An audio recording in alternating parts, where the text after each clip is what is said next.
બાદ જે નામ નીકળ્યું કંઈક નામ અલગ હતું, એટલે શું આવા કિસ્સા બને છે ખરી ગુજરાતમાં, ભારતમાં? છેલ્લા ઘણા વર્ષોથી જાણે એક સમાજને બદનામ કરવાના કાવતરા છે. એક વ્યક્તિ કરતો હોય છે, ગમે તે વ્યક્તિ હોય.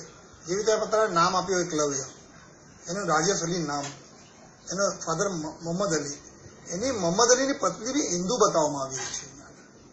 એ એના ઘરનો કલ્ચર શું હશે એ પોતે વિચાર કરતો હશે કે શું કઈ જિંદગીમાં જીવે છે. આવા બનાવો ક્યાં બને છે કે મારો છોકરો કે મારા ઘરમાંથી કોઈ આવું લવ જિહાદ માટે નીકળતો નથી, કેમ કે ઘરનું કલ્ચર એના સમાજમાં રહેતો હોય છે, એના સમાજમાં આડોશી પાડોશી કે બીજા સાથે આ કોઈ જિહાદ જેવું કંઈ છે જ નહીં. ફક્ત એક ઢંઢોરા પીટવામાં આવે છે, હથકંડા વાપરવામાં આવે છે. જિહાદ જિહાદ જિહાદ આખો શબ્દ જ અરબી છે. લવ કેટલો પ્યાર મોહબ્બત એ કોઈની સાથે નથી હોતો. કયા ધર્મ સાથે છે, કયા વ્યક્તિ સાથે છે, કઈ ઉંમર સાથે છે, કાળા સાથે ગોરા સાથે, દરેક વ્યક્તિ પોતે પોતાને.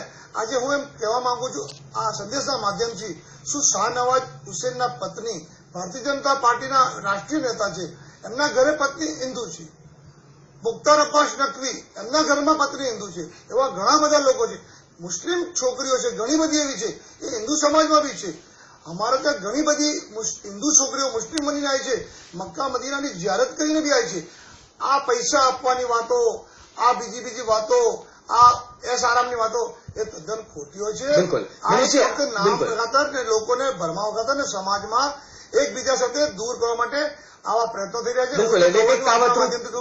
કે કોમી એકતાના પ્રેમ ભાવના વધે એવા કાર્યક્રમો કરવા છે. બિલકુલ મનીષભાઈ,